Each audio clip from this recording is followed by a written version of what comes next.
அஸ்ஸலாமு அலைக்கும் வரஹ்மத்துல்லாஹி தஆலா வபரகாத்துஹு.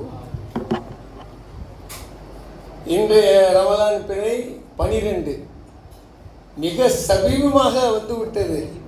ஈதுல் ஃபித்ர் இன்னும் 5 தினங்களில் பத்ர் சஹாபாக்கள் இரவு, 15 தினங்களில் லைலத்துல் கத்ர் இரவு. கண்ணு மூடிட்டு குளிக்கிறப்பெல்லாம் ஓடி வந்துருச்சு நோம்பு. ஆமாம், ரொம்ப ஃபாஸ்ட்டாக போய்கிட்டு இருக்கு. அல்ஹம்துலில்லாஹ். இப்போ எல்லாம் உலகம் வந்து ஃபாஸ்ட்டாகவும் இல்லை, உலகம் சீக்கிரமாக அழிஞ்சிக்கிட்டு இருக்கு இப்போ. ஆமாம், அதனால் வந்து இன்னைக்கு வந்து நேற்று சொன்ன மாதிரி இன்னைக்கு தலைப்பு வந்து அமானிதம். இந்த அமானிதம் வந்து எப்படின்னு சொன்னாக்கா ஒரு ஈமானில் ஒரு பகுதி. இது வந்து ஒரு சாதாரண காரியம் இல்லை. இது வந்து நம்ம எல்லாம் வந்து ஒரு முஸ்லீம், ஒரு மூமீனாக இருக்கிறோம். 80% நம்ம கடைப்பிடிக்கிறோம். ஆனால் மற்றவங்களை பற்றி எனக்கு பேசுகிறதுக்கு தகுதி கிடையாது. ஆனால் அவர்கள் வந்து இதை வந்து அமானிதத்தை வந்து கடைப்பிடிக்கிறார்களான்னு நம்மளுக்கு தெரியாது. பாருங்கள், நம்மளுடைய பெருந்தலைவர் ஆயத்துல்லா அலி கொமினியை வந்து ஒரு அமானிதம் இல்லாமல் நோம்பில் எவனாவது நோம்பில் போய் போர் செய்வாங்களா? எவ்வளவு பெரிய ஒரு ஷஹீது பாருங்கள் அவருக்கு. இந்த மாதிரி தலைவர்களுக்கெல்லாம் பெரும்பாலும் இப்படி தான் கிடைக்கும். நோன்பு முக்கியமான நாளில் இருந்தாலும் ஒரு ஈவு இறக்கமே இல்லை பாருங்கள். பின்னாடி வந்து முதுகில் குத்துற மாதிரி குத்திட்டு போயிட்டாங்க. அதான் அந்த அமானிதம் பேணாதவங்களுக்கு இதை பற்றி தெரியாது. அதே மாதிரி வந்து இப்போ நம்ம குடும்பத்தில் இருக்கிறோம், நம்மளுக்கு பிள்ளை இருக்குனாக்கா பிள்ளை நம்மளுக்கு அமானிதம். அது சொல்லப்படுது பாருங்கள் ஒரு சூறாவில், சூரா அன்னிசாவில். இந்த அமானிதத்தை வந்து ஒவ்வொரு மனிதனும் ஏற்றுக்கொள்ள வேணும். அதுக்கு என்ன அப்போ ஏற்றுக்கொள்ள முடியல அப்படின்னாக்கா ஒரு தகுதியான யார் அதை ஏற்றுக்கொள்வது? இப்போ நம்மளுக்கு பிள்ளை இருக்குது, பிள்ளையை நம்ம அப்படி பெற்றுட்டு போட்டு போயிட முடியுமா? அமானிதங்கிறது ஒரு பேணுதல். அப்போ பிள்ளையை நம்ம வளர்த்து தான் ஆகணும். அப்போ ஒரு அமானிதம். அவருக்கு கல்வி கொடுக்கணும், உணவு கொடுக்கணும், தங்குறதுக்கு இடம் கொடுக்கணும். அதே மாதிரி ஒரு மனைவி கணவனுக்கு அமானிதம். இப்போ ஒரு கடையில் வேலை செய்கிறீங்க, நம்மளுடைய தொழிலாளர்களாக நம்மளுக்கு வந்து அமானிதம். அந்த காலத்தில் என்ன செய்வாங்கன்னு சொன்னாக்கா, எனக்கு தெரிஞ்சு கசக்கி புழிஞ்சு எடுத்துருவாங்க. சம்பளம் வந்து ஒரு 250 வெள்ளினாக்கா காலையில் 8 மணிக்கு போயிட்டு நைட்டு 8-9 மணி ஆயிடும். ஸ்டோரில் வேலை செஞ்சு ஜாமான்லாம் அடிக்கி. ஆனால் இன்றைக்கி பாருங்கள், நம்மளுடைய செல்வ பிள்ளையெல்லாம் என்ன செய்யுது, டைமிங் போட்டு வேலை செய்யுது. எனக்கு ஒரு 1 ஹவருக்கு இவ்வளோ கொடுக்க முடியுமா? இல்லைன்னா நான் வேலைக்கு வர மாட்டேன். என்னாச்சு நான் சொல்கிறது? 9 to 5, 9 to 6. அந்த காலத்தில் இந்த மாதிரி முடியுமா? கசக்கி புழிஞ்சிருவாங்க. 8 மணிக்கு இல்லைன்னாக்கா அப்போ உங்களுக்கு சம்பளம் கட். சீன மாதிரிக்கா. அப்போ எவ்வளவு, ஆனால் இருந்தாலும் அது ஒரு டிசிப்ளினாக இருந்துச்சு அந்த காலத்தில். எப்படி நம்ம வந்து முறைப்படி போகணும். வெள்ளைக்காரெல்லாம் தோற்று போயிடுவான். நம்மளுடைய இந்தியா முஸ்லீமுடைய நிர்வாகம் மலேசியாவில் வந்து அவ்வளோ ஒரு சிறப்பாக இருந்துச்சு. தொழுகைக்குள்ள நேரங்கள், உணவுக்குள்ள நேரங்கள், டீ டயத்துக்குள்ள நேரங்கள், கலையை 7 மணிக்கு அடைச்சிட்டு நீங்கள் ஜாமான்கள்லாம் எடுத்து வைக்கணும். இந்த பேப்பர் போடுறதெல்லாம் பாருங்கள், காலையில் 3:30 மணிக்கு எழுந்திரிப்பாங்க. இந்த நியூஸ் பேப்பர் அந்த காலத்தில் விடிய அடிக்கி அந்த ரோடு ஃபுல்லாக அடிக்கி ஏற்றி அது கடைசியில் 7 மணிக்குள்ளே போய் அந்த கடைகளில் கொண்டு போய் சேர்த்து. அது உழைப்பு, கடுமையான உழைப்பு. ஆனால் இன்றைக்கி என்னன்னாக்கா, நம்மளுடைய சமுதாயம் வந்து அந்த நிர்வாகங்களையும் அந்த திறமைகளையும் தற்காத்துக்குள்ளே தெரியல. நம்ம வேறு சமுதாயம் நம்மள்ட்ட இருந்து இந்த எல்லாத்தையும் கற்றுக்கிட்டு எடுத்துகிட்டு போயிட்டாங்க. இன்றைக்கி ரொட்டி சாணாய் பார்த்தோம்னா சீனா கூட போடுறான். ரொட்டி சாணாய் 10 பாகத்தில் மீன் வரையும் சீனா போடுறான். அதுலேயும் என்னென்ன இறைச்சியை கலந்து போடுறாங்கன்னு தெரியல. அந்த லெவலுக்கு நம்ம வந்து கொடுத்துட்டோம். சரி, அது வேறு டாபிக்கு. இப்போ இன்னொன்று என்னன்னு சொன்னாக்கா, சூரா அல் அஹ்ஸாபில் சொல்லப்படுது, அல்லாஹ் அந்த அமானிதத்தை இறக்கையில் ஒவ்வொரு இதுக்கு கல், மலை, மரம் எல்லாத்தையும் கேட்டானா, எல்லாமே ஒத்துக்கல. கடைசியில் மனிதனுக்கு கொடுத்துட்டான். ஆனால் அல்லாஹ் என்ன சொல்கிறான், மனிதன் வந்து மிக சிந்திக்கக்கூடியாதவன், ரொம்ப ஜாலிமானவன். ஜாலிம்னாக்கா ஒரு நீதியே இல்லை. அதனால தான் நம்ம அந்த அமானிதத்தை வந்து ரொம்ப கடுமையாக பேணக்கூடிய இது நம்மளுக்கு ஒரு வாஜிபான இது. ஒரு சாதாரண டாபிக் கிடையாது இது. நம்ம வந்து மற்ற எல்லா விஷயங்களும் கொடுக்கல் வாங்கல் அமானிதம்னு சொன்னாக்கா சில பேர் என்ன நினைப்பாங்க, பணத்தை மட்டும் கொடுத்து வச்சு திரும்ப, அப்படிலாம் கிடையாது. நம்ம வந்து பொருளாதாரத்தில் இருந்து அரசியலில் இருந்து எல்லாமே நம்ம அமானிதம் காத்தா தான் நம்ம வந்து வாழ்க்கையில் வெற்றி அடைய முடியும். அதான் இப்போ சொன்னேன்ல, மற்ற இனத்தவர்களை பற்றி நம்மளுக்கு கவலை இல்லை. ஆனால் நம்ம ஒரு முஸ்லீம் ஒரு மூமினாக இருக்கிற வரையும் முழுமையான அமானிதத்தை கடைபிடிக்கிறதுக்கு நீங்கள் பாருங்கள் இன்ஷா அல்லாஹ். இந்த நீங்கள் தொழுகைக்கு வர்றீங்க பாருங்கள் 9 மணிக்கு, இது ஒரு அமானிதம். அல்லாட்ட நம்ம பதில் சொல்லி ஆகணும். நம்மளுடைய உடலை நம்ம எங்கள் ஷேக் சொல்லுவாங்க, நம்மளுடைய கையை கட்டி எடுத்து வெட்டுறது நம்ம அமானிதம். நம்மளுக்கு அது தகுதியே கிடையாது. நம்மளுடைய உடம்பை நம்ம வந்து புண்படுத்துறதுக்கு we have no right. அதனால் நம்ம அந்த அமானிதங்கிறது ஒரு பெரிய டாபிக்கு. ரொம்ப நேரம் பேசிட்டேன்னு நினைக்கிறேன். இன்ஷா அல்லாஹ் நம்ம மௌலானா ஹாஃபில் அப்துல்லா முகமது சிராஜுதீன் வாங்க தொடருங்க.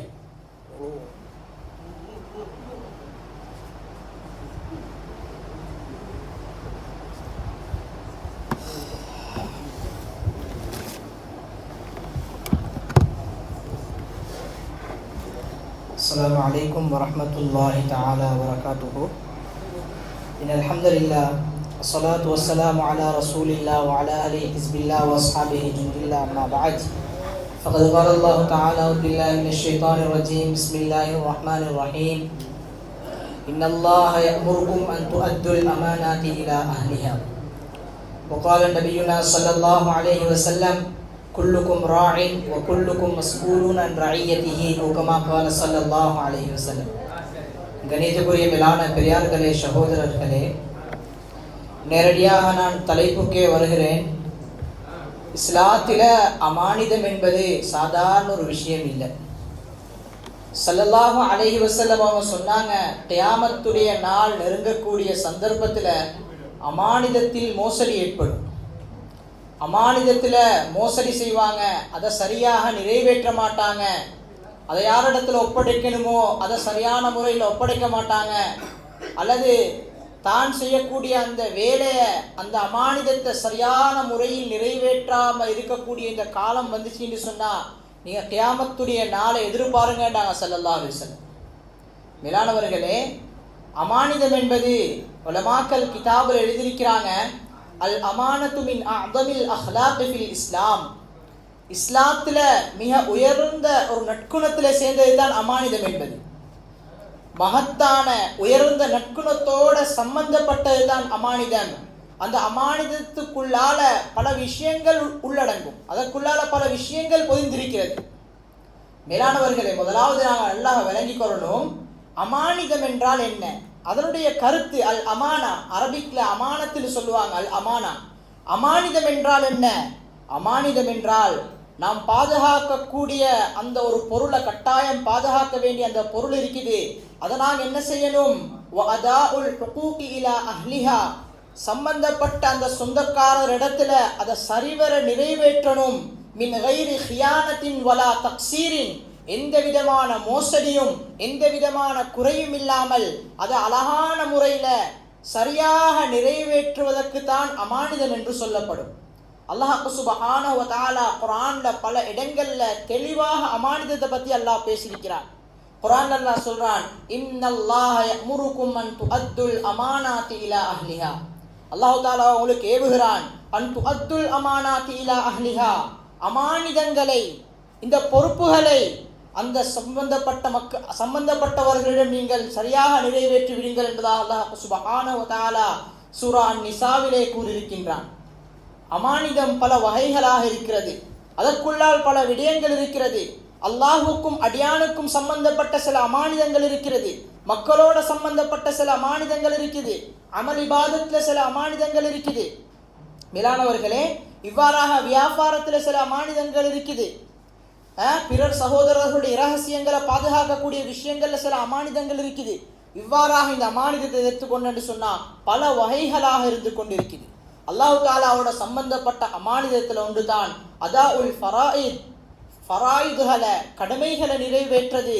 உதாரணத்துக்கு நாங்கள் எடுத்துக்கொண்டு சொன்னால் அஸ்ஸலாத்து வஸ்ஸியாம் வஸ்ஸகாத் வல் ஹஜ், தொழுக, அதே மாதிரி நோன்பு, அதே மாதிரி ஜகாத், ஒரு மனிதனுக்கு வசதி வாய்ப்பு இருக்குது, ஜகாத்து கொடுக்கக்கூடிய வசதி இருந்தும் சக்தி இருந்தும் அவன் அதை கொடுக்கவில்லை என்றால் அவன் அமானிதத்துக்கு மோசடி செய்து விட்டான்.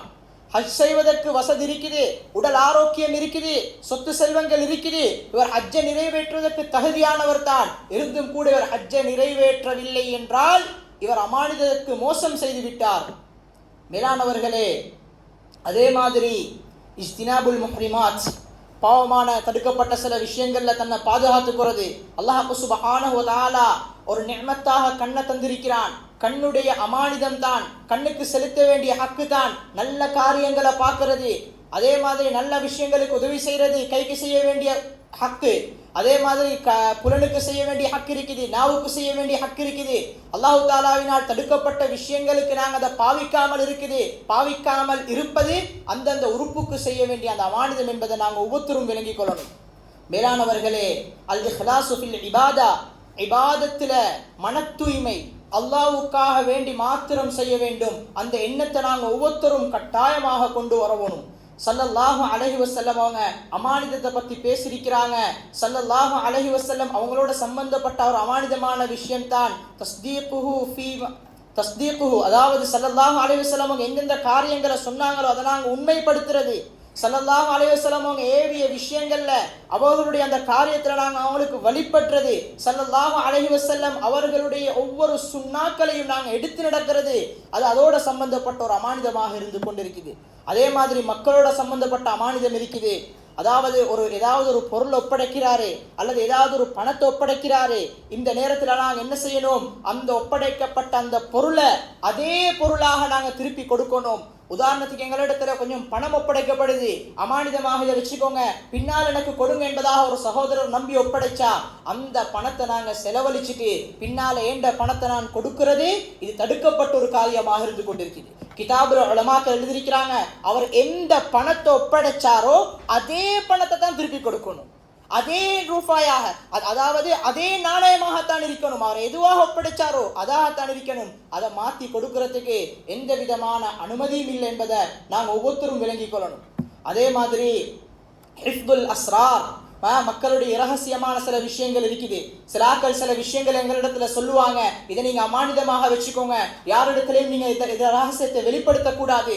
மேலானவர்களே, இதெல்லாம் மனிதனோட அஹ்லாக்கோட சம்பந்தப்பட்ட விஷயம். ஹதீஸ்ல தெளிவாக வந்திருக்குது, இதா கால ரஜுல் சும்மல் தஃபத ஃபஹியல் அமானா, ஒரு மனிதன் ஏதாவது ஒரு விஷயத்தை எங்களிடத்துல சொல்றாரு, சொல்லிவிட்டு அங்கால திரும்பி பார்க்கிறாரு, ஆனா அவர் அமானிதம் சொல்லல, அவர் அப்படி அங்கால திரும்பினாலே அது அமானிதம் என்பதாகத்தான் ஹதீஸுடைய கருத்துல வந்திருக்குது. மேலானவர்களே, இஸ்லாம் இவ்வளோ அமானிதத்துக்கு உயர்ந்த அந்தஸ்தை கொடுத்திருக்கிறது என்பதை நாங்கள் ஒவ்வொருத்தரும் விளங்கிக் கொள்ளணும். அதே மாதிரி பல விஷயங்களை நாங்கள் எடுத்துக்கொண்டு சொன்னா, ஹிஃப்துல் அஸ்ரார், மக்களினுடைய ரகசியங்களை நாங்கள் பாதுகாக்கிறது. அதாஉல் அமலி பில் இத்கான், அதாவது அது கொடுக்கப்பட்ட அந்த வேலையை நம்பகரமான முறையில் நாங்கள் செஞ்சு கொடுக்கறது. அதே மாதிரி பல விஷயங்கள் இருக்கிறது. அமானத்துல் மஸ்ஊலியா என்பதாக சொல்லுவாங்க. அது என்னன்னு சொன்னா, பொறுப்போட சம்பந்தப்பட்டது. அல் முஅல்லிமு ஃபீ துல்லாபிஹி, அல் அபு ஃபீ அவுலாதிஹி, அல் முவத்திஃபு ஃபீ அமலிஹி. அதே மாதிரி ஒவ்வொரு ஆசிரியரும் அவருக்கு ஒப்படைக்கப்பட்ட அந்த குழந்தைகள் அமானிதமானவைகள். அந்த குழந்தைகளுடைய விஷயத்துல ஒவ்வொரு முஅல்லிமும் ஒவ்வொரு ஆசிரியரும் அதாவது ஒவ்வொரு தனிப்பட்ட ரீதியிலே ஒவ்வொரு குழந்தையிடத்துல கவனம் செலுத்த வேண்டும் என்பது ஒரு அமானிதமான விஷயமாக இருந்து கொண்டிருக்கிறது. அதே மாதிரி ஒரு தந்தை தன்னுடைய குழந்தைகளுக்கு ஒரு அமானிதமாக இருக்கிறார். அல்லாஹ் சுப்ஹானஹு வ தஆலா பெற்றோர்களுக்கு குழந்தைகளை அமானிதமாக அல்லாஹ் கொடுத்திருக்கிறார். அந்த நேரத்தில் தாய் தந்தையர்கள் குழந்தைகளுக்கு செலுத்த வேண்டிய கடமைகள் இருக்குது. அந்த குழந்தைகளை நல்ல முறையில் பராமரிக்கக்கூடிய அந்த தருணத்தில் அல்லாஹ் சுப்ஹானஹு வ தஆலா அமானிதத்தை நிறைவேற்றின கூட்டத்தில் அல்லாஹ் ஆக்குறான். அதே மாதிரி அல் முவத்திஃபு ஃபீ அமலிஹி என்று சொன்னா, அதாவது ஒவ்வொரு வேலையாட்களும் தன்னுடைய வேலைக்கு, உதாரணத்துக்கு ஒருத்தர் வேலை கொடுக்கிறாரு, இந்த வேலையை நீங்க சரிவர நிறைவேற்றணும், அது அவருடைய அமானிதம். 30 நாளைக்கு அவர் தொடர்ச்சியாக வேலை செய்யணும், அந்த வேலைக்கு பின்னால் அவர் சம்பளம் கொடுப்பதாக வாக்களிச்சிருக்கிறாரு. அப்ப இந்த வேலையில இவர் ஒவ்வொரு நாளும் கண்ணும் கருத்துமாக இருக்கணும். இதில் இவர் மோசடி செய்வாராக இருந்தால் அமானிதத்துக்கு மாற்றம் செய்து விட்டார் என்பதை நாங்கள் ஒவ்வொருத்தரும் விளங்கிக் கொள்ளணும். மேலானவர்களே, ஸல்லல்லாஹு அலைஹி வஸல்லம் அவங்க தெளிவா ஹதீஸ்ல சொன்னாங்க, குல்லுக்கும் ராயின், ஒவ்வொருத்தரும் பொறுப்புதாரிகள், வ குல்லுக்கும் மஸ்ஊலுன் அன் ரஇயதிஹி, அவர்களுடைய ஒவ்வொரு பொறுப்பை பற்றியும் கியாமத்துடைய நாளையில அல்லாஹ் சுப்ஹானஹு வ தஆலா கேட்பான் என்பதாக ஸல்லல்லாஹு அலைஹி வஸல்லம் அவங்க சொன்னாங்க. இதை மாத்திரம் சொல்லி நான் முடிச்சுக்கொள்கிறேன். அமானிதத்துக்கு சிறப்புகள் இருக்குது. ஃபதாயிலுல் அமானா, அதாவது அமானிதம் என்பது சிஃபத்தும் மின் சிஃபாத்தில் அம்பியா, நபிமார்களுடைய தன்மையில் நின்றும் இருக்கக்கூடியது. அதாவது தலீலுன் அலா கமாலில் ஈமான், ஈமான் பூர்த்தியானதற்கு ஒரு அடையாளமாக இருக்குது. அமானிதத்தை ஒருத்தர் நிறைவேற்றாரே, அவர் நிறைவேற்றது அவருடைய ஈமான் பூர்த்தியானத்துக்கு ஒரு அடையாளமாக இருந்து கொண்டிருக்கிறது. அது மாத்திரமல்ல, அல்லாஹ் மனிதர்களுடைய முஹப்பத்தை, அதாவது நல்ல ஒரு இரக்கத்தன்மையை இவருக்கு கொண்டு வந்து சேர்க்கிறதுக்கு ஒரு காரணமாக இருக்குது. இவர் சரிவர அமானிதத்தை நிறைவேற்றக்கூடியவர்களாக இருந்தார் என்று சொன்னார். அது மாத்திரமும் இல்ல, சபபுன் லின்னஜாதி யௌமல் கியாமா, கியாமத்துடைய நாளையில வெற்றிக்கு ஒரு காரணமாகவும் இருந்து கொண்டிருக்கிறது. ஸல்லல்லாஹு அலைஹி வஸல்லம் அவங்க அமீன் என்ற அந்த லகப் ஸல்லல்லாஹு அலைஹி வஸல்லம் அவர்களுக்கு வைக்கப்பட்டுச்சு. காரணம், நபி ஸல்லல்லாஹு அலைஹி வஸல்லம் அவங்க அமானிதத்தை சரிவர நிறைவேற்றக்கூடியவர்களாகவும் நம்பிக்கையான ஒரு நபியாகவும் இந்த உலகத்தில் வாழ்ந்து காட்டிட்டு போனாங்க.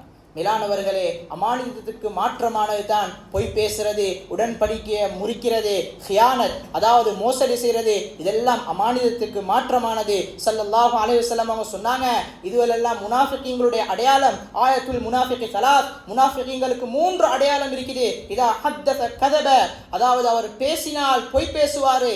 வ இதா வஅத அஹ்லஃப, அவர் வாக்களிச்சா மாறு செய்வாரு. வ இத துமின ஹான, அவரை நம்பினா அவர் மோசடி செய்வாரு. இதெல்லாம் முனாஃபிகீங்களுடைய அடையாளம் என்பதாக ஸல்லல்லாஹு அலைஹி வஸல்லம் அவர்கள் கூறியிருக்கிறார்கள். எனவே மேலானவர்களே, உலகத்தில் வாழக்கூடிய நேரத்தில் பல மக்கள் எங்களை நம்பி பல விடயங்களை எங்களிடத்தில் அமானிதமாக ஒப்படைக்கிறாங்க. இதை நாங்கள் சரிவர நிறைவேற்றுவோமாக இருந்தால் துனியாலே அல்லாஹ் சுப்ஹானஹு வ தஆலா வெற்றியாளர்களாக அல்லாஹ் ஆக்குவான். எதெல்லாம் பேசினோமோ கேட்டோமோ வாழ்க்கையிலே இஹ்லாஸான முறையில் அமல் செய்யறதுக்கு அல்லாஹ் சுப்ஹானஹு வ தஆலா தௌஃபீக் செய்வானாக. வாஹிரு தஅவானா அல்ஹம்துலில்லாஹி ரப்பில் ஆலமீன். அஸ்ஸலாமு அலைக்கும் வரஹ்மத்துல்லாஹி வபரகாத்துஹு.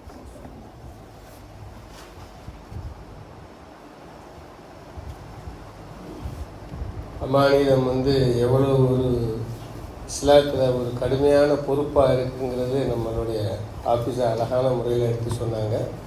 அடுத்து நம்மளுடைய தமிழ்நாட்டை சேர்ந்த திருநெல்வேலி நிஸ்வான் மதரசாவிலிருந்து ஹசரத் முகமது இஸ்மாயில் வந்திருக்காங்க. ஒரு 5 நிமிஷம் கேட்டாங்க பேசுகிறதுக்கு. ஒரு சிறப்பான செய்தியை மக்களுக்கு நீங்கள் கொடுக்குமாறு கேட்டுக்கொள்கிறேன்.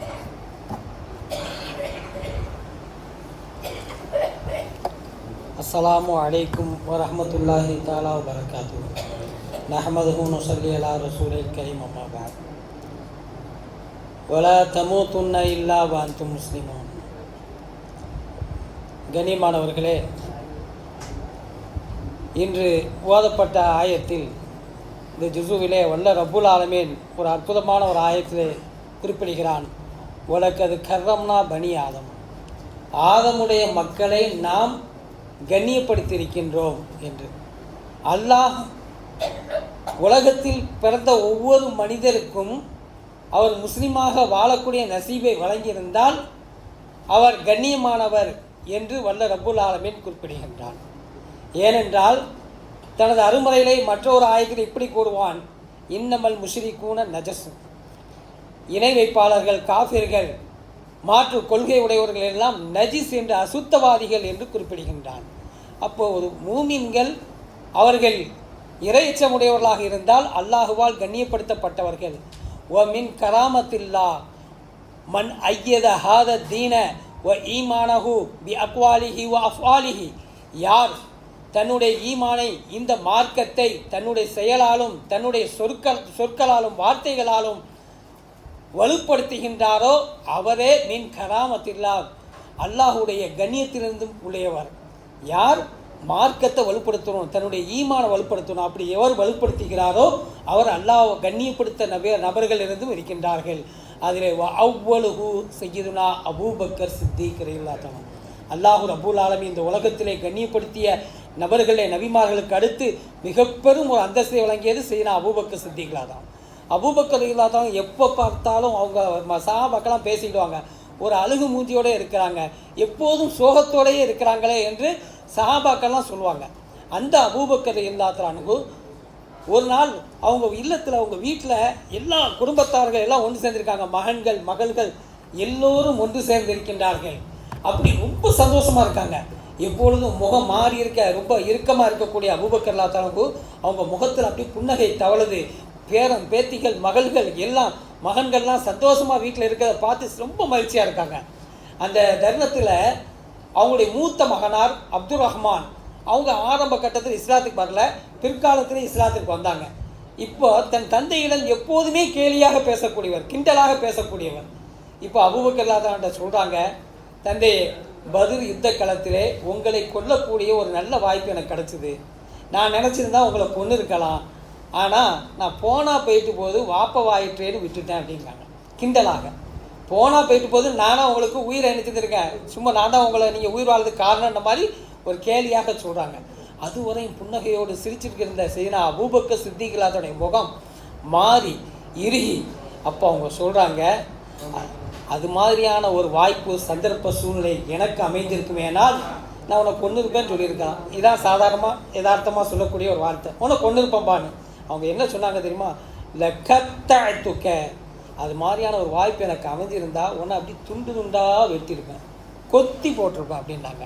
அப்படி சொல்லிட்டு எனது அல்லாஹ் ரசூலுக்கு முன்னால், எனது ஹபீப் நாயகம் ஸல்லல்லாஹு அலைஹி வஸல்லம் அவர்களுக்கு முன்னால் நீ எல்லாம் ஒரு விஷயமே அல்ல அவங்க சொல்கிறாங்க. கண்ணியமானவர்களே, இப்போ இந்த உலகத்திலே சொர்க்கத்தை கொண்டு சுப செய்தி பெற்ற முதலாம் நபர் யாருன்னு கேட்டால் இந்த சமுதாயத்தில் செய்யணும் அபூபக்கர் சித்திக் ரலியல்லாஹு அன்ஹு.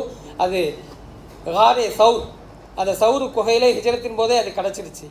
இப்போ அவங்களுக்கு கிடச்சிது நம்ம ஓதிட்டு இருக்கோமே, ஹைருல் பஷரி பாதல் அன்பியாயி செய்யனா அபூபக்கர் சித்திக்.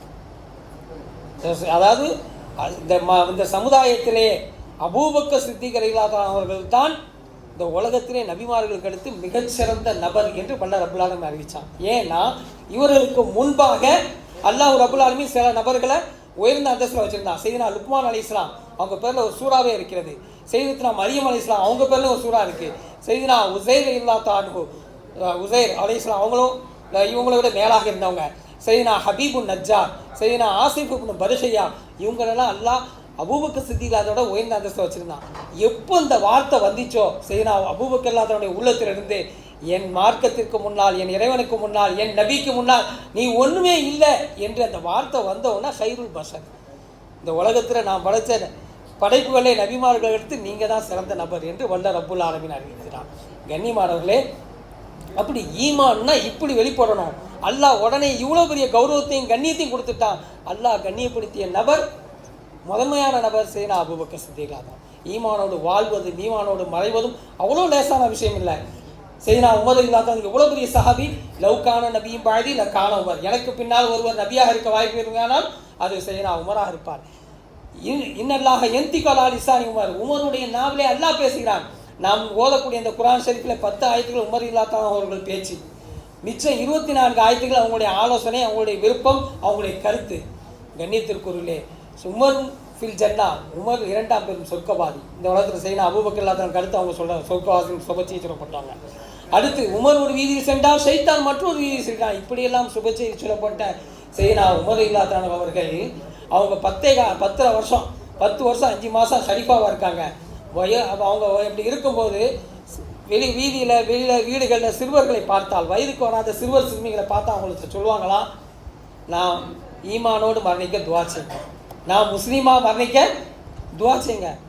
கண்ணியமானவர்கள், அந்த சிறுவர்கள் உடனே துவா செய்ய போகிறாங்களா? இல்லை. ஆனால் சரின்னு சொல்லி தலையாட்டுவாங்களா, அதுவே அல்லாஹ் அங்கீகரிக்கக்கூடியதாக இருக்கிறான், அதுவே ஆமீன், அதே துவா ஒப்புக்கொள்ளப்படக்கூடியதாக இருக்குது. அதனால் சிறுவர்களிடம் சொல்வார்களாம், வயோதிகர்களை நோயாளிகளை வீடு தேடி சென்று சந்தித்து அவங்கள விசாரிச்சுட்டு அவங்களுக்கு தேவை என்ன பொருள் சாப்பிட்றாங்கன்னு முன்னக்கூட்டி விசாரிப்பாங்க. விசாரிச்சுட்டு கரெக்டாக அந்த பொருளை வாங்கிட்டு போவாங்களாம். வீட்டுக்காரங்களுக்கு எப்படி இருக்கும், ஹலீஃபா வந்திருக்காங்க, என்ன இந்த பொருளை போய் வாங்கிட்டு வந்திருக்காங்க, இவ்வளோ அற்பமாக வாங்கிட்டு வந்திருக்காங்களேன்னு அவங்களுக்கு இருக்கும். ஆனால் சம்மந்தப்பட்ட நபருக்கு நம்ம ஆசைப்பட்ட பொருளை நம்ம மனைவி வாங்கி தரல, நம்முடைய பிள்ளைகள் வாங்கி தரல, நம்ம சொந்த பந்தம் வாங்கி தரல, ஆனால் கேள்விப்பட்டு விசாரித்து ஹலீஃபா வாங்கி தந்திருக்காங்களே நான் அவ்வளோ மகிழ்ச்சி அடைவாங்களாம். ஆக கண்ணியமானவர்களே, அப்போ விடை வரும்போது சொல்லுவாங்களாம், என்னுடைய ஈமான் சலாமத்துக்கு நீங்கள் துவா செய்யுங்க. அந்த காலத்தில் சொல்லுவாங்க ஈமான் சலாமத்துக்கு துவா செய்யுங்கன்னு. ஈமான் சலாமத்துக்கு துவா செய்யுங்கன்னு சொல்கிறது செய்யனா உமர் இல்லாதனுடைய சுன்னத்து. அவங்க தான் அதை முதன்முறையாக சொன்னாங்க.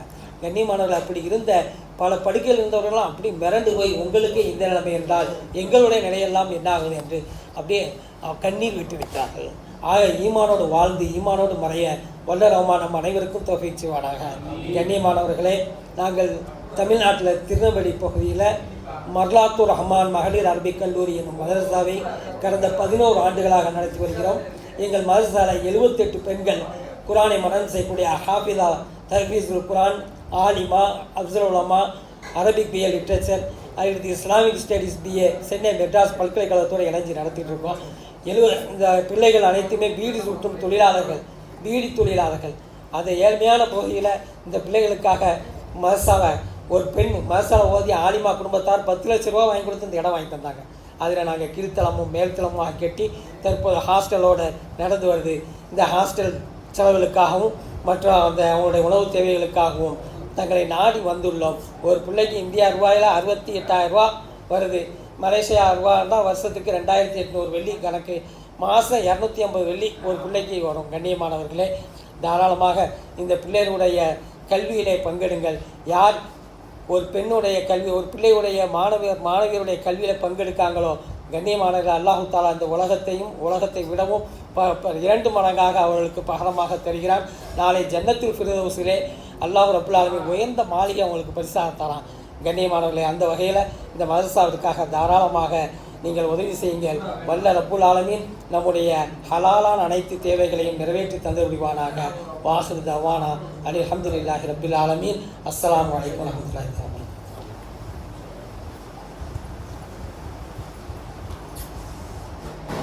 அல்ஹம்துலில்லாஹ். நிஸ்வான் மதரசா ஹசரத் முகமது இஸ்மாயிலுடைய கேட்டிருந்தாங்க முதல்ல ஒரு 5 நிமிஷம் பயான் அப்படின்ட்டு. நம்ம யாரையுமே நம்ம ஒதுக்குறதில்ல, வர்றவங்கள வரவேற்பு, விருந்தாளிகளாக வந்தவங்கள ஒரு கண்ணியப்படுத்துறது. அல்ஹம்துலில்லாஹ். இன்னும் 5 தினங்கள் இந்த வரக்கூடிய வெள்ளிக்கிழமை வந்து பத்ர் சஹாபாக்கள் இரவு, மறந்துடாதீங்க, எல்லாம் டயத்துக்கு வந்துருங்க. இன்ஷா அல்லாஹ் பத்ர் சஹாபாக்களுடைய துவா வந்து நம்ம உஸ்தாத் ஜவுஹர் சாதிக் ஓதுவாங்க. ஒரு சிறப்பான நாள். துவாக்கள் என்னென்ன பிரச்சனை இருக்கிறதோ எல்லாத்துக்கும் நம்ம துவா கேட்போம். வியாபாரம், ஆரோக்கியம் தான் ரொம்ப முக்கியம். வீட்டில் ஒரு நிம்மதி, தொழிலில் ஒரு பரக்கத்து, எல்லாத்துக்கும் நம்ம துவா செய்வோம் இன்ஷா அல்லாஹ். அஸ்ஸலாமு அலைக்கும்.